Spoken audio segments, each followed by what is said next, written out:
Hello, magandang umaga, magandang gabi po ha. Kung nasaan panig tayo ng mundo, ayan. Sana po ay nasa maayos kayong kalagayan. Sa pagpapanood ng bagong video natin today, ayan. Kumusta po sa lahat? Kumusta ang unang araw ng linggo, no? Kahapon, tama. Akala ko Lunes pa rin, di pala ako nag-reading kahapon. Sorry naman po ha. Okay. So, ayan. Tingnan po natin ha. Ang mga bagay-bagay. Kanino kayang reading itong ating makukuha for today's video? Pasensya naman po ha. Talagang sobra yung pagod ko kahapon. Grabe. Para bang ako'y tinibag na kahoy.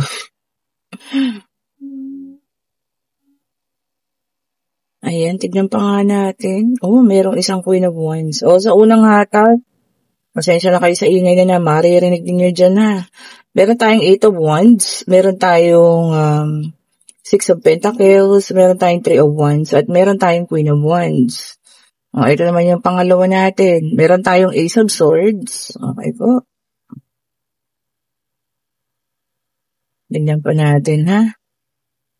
3 pa ang kulang. Ang ganda Meron tayong 10 of Pentacles. Okay. Tingnan pa nga natin. Meron tayong 9 of Cups. Ang ganda. 10 of Pentacles na. Meron pang Knight of Cups. 9 of Cups. Tingnan pa po natin ha. Kung ano pa yung lalabas dito.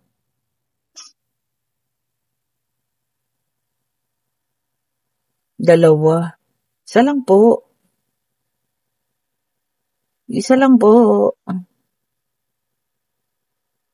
Ayun, meron tayo ditong The Lovers. Okay po, no? So, dito, nakikita ko dito, maaring kayo yung pipili. Kasi meron ditong pumipili. Ayan, Sa between isang taong nagbabalik at isang bagong tao, no? Na sa tingin ko naman talagang mahal din naman kayo. Ayan. Pero whether kahit sino sa dalawa ang inyong mapili, ibig sabihin po niyan, siya yung nakalaan sa inyo. Okay po. Ang lang talaga dito ay yung isa ay nakakatulong sa'yo pagdating sa financial. Ayan And then, nakatulong din sa'yo sa panibagong panimula. Okay. So, dalawang person ito na pagpipilian mo. Although ikaw din kasi ay isang Queen of Wands na napakasipag na tao. Ayan. So, alam mo yun, lahat ng kaya mo naman na ma-achieve, talagang ginagawa mo Yun lang, may hirapan ka talaga dito kasi, ayan, dalawa sila. Kumbaga wala kang maitulak kabigin yung isa, nagbabalik. Ayan, kung nakita mo, pabalik na sa'yo yan. Or kung nakabalik man, yung isa naman is yung bagong tao. Siguro, tawag dito, mapapagitna ka between dalawang pag-ibig or two love, diba? Yung pag-ibig siguro na isa, yung sobrang mahal na mahal mo. And yung isa naman, yun yung taong talagang, alam mo yan, nakatulong, bumuo sa'yo sa pagkatao mo. Ayan po kung nagkaroon ng pagkakataon na ikaw nagkaroon ng problema ng mga nakararaang araw, yan yung taong mga naging sandigan mo. Diba? Paano ngayon ito? Naglabasan agad.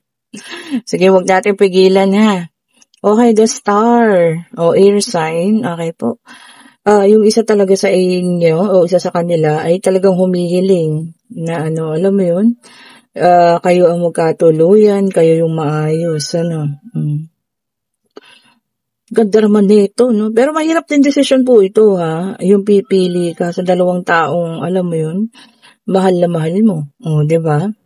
So, ayun ang iba sa inyo talagang merong hinihiling ito, no? Or ikaw yung hinihingi nila, ay, dumaan si Mingming. Nakita niyo po ba yun? O ayan, patuloy po natin ha. Nakita niyo ba yun? Dumaan si Mimi. Yun po yung isa sa mga alaga natin dito, orange cat. Hindi siya makalampas kay Pipoy. Kaya dito dumaan sa lamesa ko.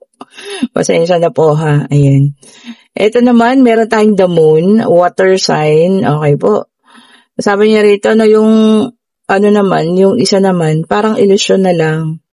So, siya mismo sa sarili niya, hindi siya sigurado kung siya yung mapipili mo, no?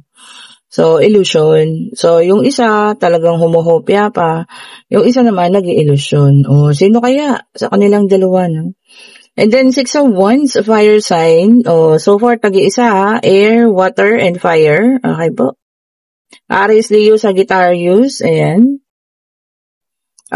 Sabi niya rito, no, self-confidence. Siguro ikaw to. Ayan ha. So far, ang taas ng self-confidence mo sa mga nangyayari, no? Kaya siguro ganun tayo. Siyempre, marami ka lang na-achieve. O, ayan ha. Marami ka lang nagawa. O, pati sa kaperahan, umayos ka. So, yung self-confidence natin buong-buo, no? Ang problema lang dito, itong ang dalawang taong ito, no? And then, meron tayong Wheel of Fortune, fire sign ulit, naka-reverse. Okay. Sabi niya rito, no control. O, yun nga, mawawalan ka na ng control sa dalawang bagay na ito, no? Kasi siguro ito na yung panahon para mamili ka kung sino man sa kanila, no? Okay. Mahirap yun, Mahirap po yung bagay na yan. Kung kanino man ito nagaganap sa ngayon or maaaring mangyari. Pag-isipan nyo mabuti, no? So, isang taong nagbabalik at isang tao naman na alam niya yan, talagang siya talaga yung nandiyan ng oras na kayo nakadapa o diba ba? Or wala talagang ang tawag dito, masandalan ng mga panahon na yon kundi siya lang. Oh, ayan And then meron tayong Ace of Cups, water sign ulit, naka-reverse. Ayan. Sabi niya, self-love. Diba? Unahin ang sarili. Tama naman, Huwag natin kakalimutan yun, sa anumang panahon, anumang pagkakataon, unahin natin palagi pong mahalin yung ating sarili. Okay po. And then, meron tayo ditong 8 of Wands, fire sign. Sabi rito, mabilis ang pagbabago. O bakit kaya? Baka naman kinakailangan na, kinakailangan na natin yung pagbabagong yan, kaya kailangan mabilisan na. Pwede sa trabaho, Pwede rin sa pag-ibig, pwede sa kung saan man ito. And then, Knight of Wands, okay po, Aries, Leo, and Sagittarius, fire sign. Sabi niya rito, magkakaroon tayo ng panibagong inspirasyon, ayan, para tayo mas lalong sipagin. O, ayan, baka may makikilala kayong tao na talagang magbibigay sa inyo ng inspirasyon po, ha? Okay, tignan pa po natin kung ano ang lalabas. Ayan. Check pa natin, Pasensya na kayo sa ingay na naririnig. Ayan. Marami talagang gustong umepal, Ingay ng nagbabagsakan, ingay ng mga tao. Alam niyo yun? Pasensya na po, Pasensya na kayo. And then, meron tayo ditong 6 of Cups, water sign, Cancer, Scorpio, and Pisces. Okay po. Sabi niya rito, happy memories. Okay po, merong isang tao talaga na, alam niyo yun, inaalala yung inyong mga nakaraan, mga bagay na nakalipas na, maaring ikaw, maaring siya, so depende sa inyong dalawa. And then, meron tayo rito 8 of Swords, air sign ulit, Gemini, Libra, and Aquarius. Okay po. Sabi rito naman, yung iba sa inyo, nagkaroon na ng restriction, kumbaga nagkaroon na tayo ng boundaries, kumbaga kung para saan man ito, pwedeng binigyan natin yung sarili natin ng hangganan, sabi nga, restriction. Diba? Okay naman yun. Basta makakabuti sa atin po, siguro restriction sa paggastos, tama yun, Tipid-tipid tayo ngayong mga panahon na ito, ghost month, sabi ko nga sa inyo, medyo makakaramdam tayo ng parang pagkabigat, ayan, hindi maiiwasan. And then, meron din tayo ditong 3 of Pentacles, Earth sign. Okay po. Sabi niya rito, meron kang magiging problema, Pwedeng sa trabaho to, na susuluhin mo. Ayan. Kumbaga mas gusto mo pa na ikaw lang mag-isa yung mag-solve kaysa humingi ng tulong, no? Kumbaga sabi niya nga rito, no, working it alone. So, ikaw lang mismo yung gagawa ng paraan. Or baka naman ayaw ka nilang tulungan, kaya ganun, ano. So, depende po. Case-to-case situation din to, no. Or talagang ikaw mismo yung nag-decide na talagang ayaw mong humingi ng tulong. Baka naman kaya mo naman. Di ba? Eto pa. Ang dami naman nito. Baliktad natin po, ha. Tingnan pa po natin kung ano ba ang ibibigay. Grabe talaga yung pagbabagsakan dito sa amin. Grabe yung mga bakal. Ayun na. At meron pang bumagsak dito. Yung una, tignan natin. Okay, the judgment. So, ayan na. Sabi niya rito, no, redemption and forgiveness. Meron ding mercy. Parang patatawarin niya na dahil sa naaawa kayo. Ayan na. So, ayun po, forgiveness and mercy.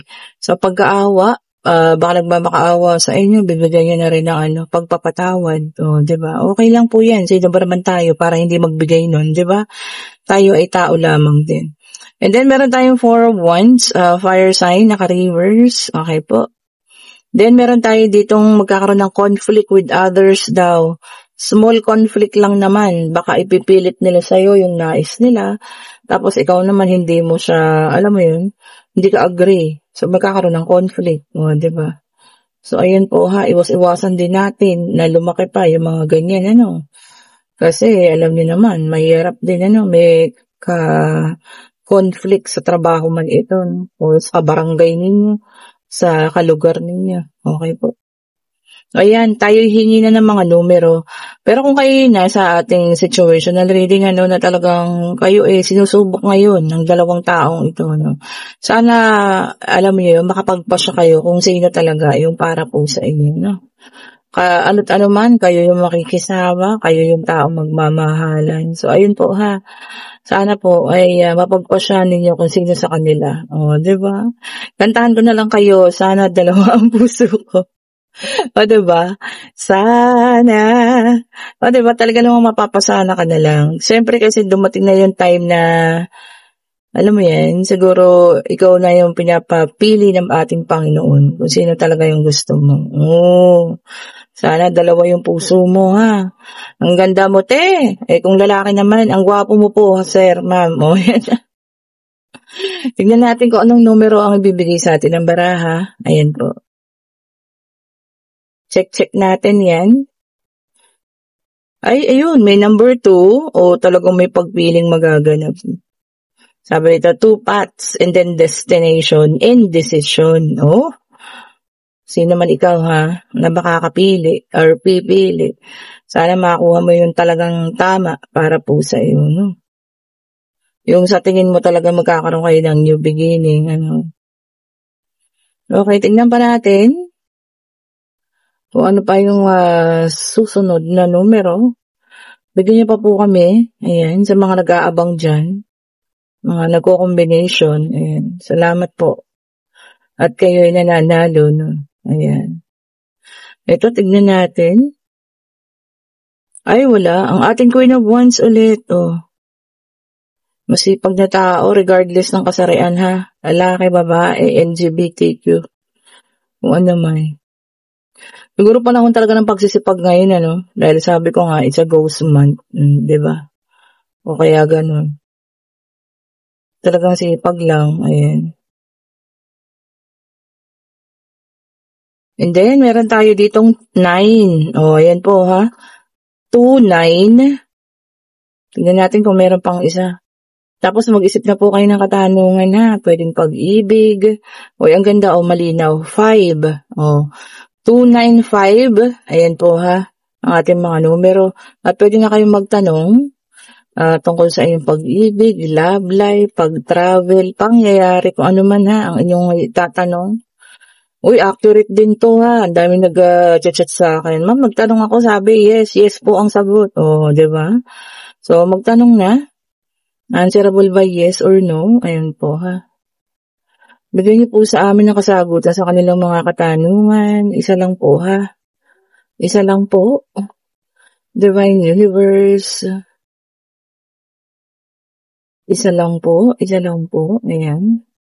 Ay, ay, ate niyo yun bumukas? And yes po ang sagot. O, Queen of Swords. Atapang, atao. Ayan ha, buo ang loob. Okay po, and ayan na ang kasagutan, yes, at isang Queen of Swords, ayan po. Ngayon, kung nagugustuhan niyo po ang ating reading, pa-like, pa-share, pa-subscribe, and hit the notification bell para lagi kayong updated sa mga bagong videos na release natin. And kung gusto niyo mag-order ng ating mga bracelet, ayan na siya. So, ayan na po, dumating na ang ating powerful combination bracelet na yan ha. So, meron tayo ditong, ito yung mga dilaw, yan po ang mga original citrine, and then original jade. O, ayan po ha. At syempre, ang ating original tiger eye. O, ayan.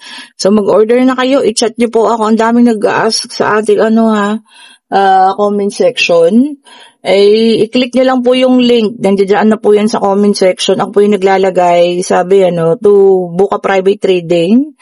And for inquiries, please click the link. Ako po yan. I-click nyo yung blue. Mapupunta po kayo sa aking Facebook, and then mag-iwan po kayo ng mensahe, ha? And then mag-reply po ako. Huwag kayong mag-alala. Ako lang po yan. Wala tayong assistant. O, diba? Kasi gusto ko ako lahat ang gumagawa para sa mga delivery. Para walang sablay. O, diba? Thank you so much po for watching. Have a great Tuesday sa ngayon. Ayan. Have a great day po. Ingat sa mga taong papauwi, sa mga hindi pa. Ayan, mag-ingat po kayo sa mga papasok, no? Kasi maulan-ulan. Sabi ko nga, ang hirap ng mga ganitong panahon, Pero kailangan natin magtiyaga. Ayan, mag-pray. Ayan po, ha. Thank you so much po sa lahat. Have a great day po, and bye-bye po sa lahat.